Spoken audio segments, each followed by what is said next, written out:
Hey guys, I'm Hannah. In this video, I'm going to be showing you how I create my foam armor claws for my cosplays. First, I draw out my ideal pattern and I cut it to fit my fingers. Then, once I'm happy with that, I trace it out onto foam and I cut that out. For this tutorial, I'll be using Cosplay Craft's 2mm foam, which they graciously supplied me with to show you all. I'll leave a link in the description if you want to try out my favorite foam as well. Since I've only used cheap craft foam rather than high density 2mm from this point, I can really tell a difference. It's a lot easier to cut, shape, paint, and work with in general, and I highly recommend checking it out. I'm also super happy to be working with Cosplay Crafts as a whole, as I am a huge fan of the company.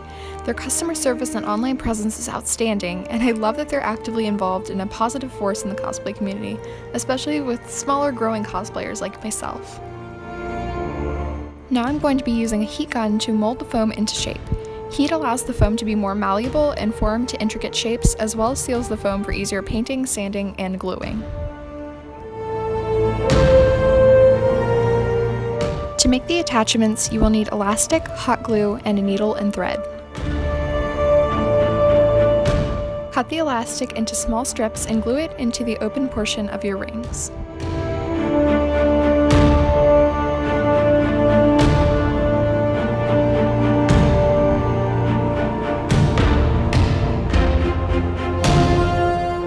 Once you've glued both sides of the ring, use a needle and thread to make a small X shape at the edge of the foam. This way the elastic will have extra support, as hot glue tends to come undone over time and you're going to be putting a lot of stress on it with your hands.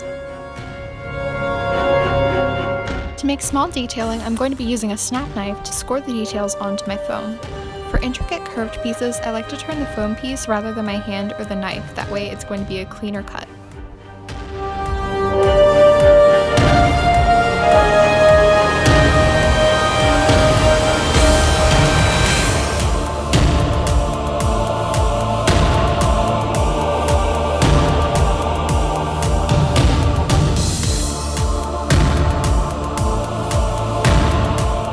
Before painting, I like to use some form of primer.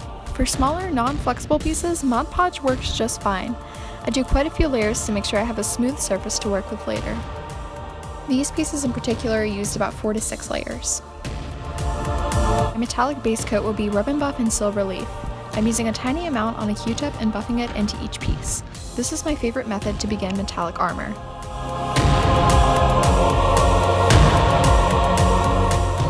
Using a thin black paint, I paint over the entire piece in small sections.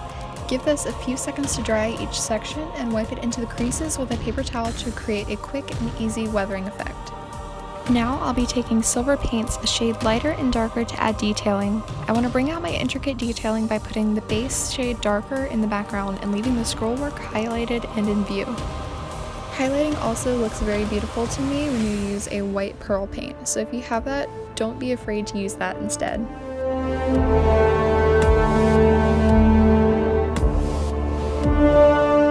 After that, you can either wear them or attach them to your gloves because you're done. I hope you enjoyed this little tutorial and that it helps you with your project. If you liked it, please be sure to like, comment, and subscribe, and I will see you in the next video. Bye!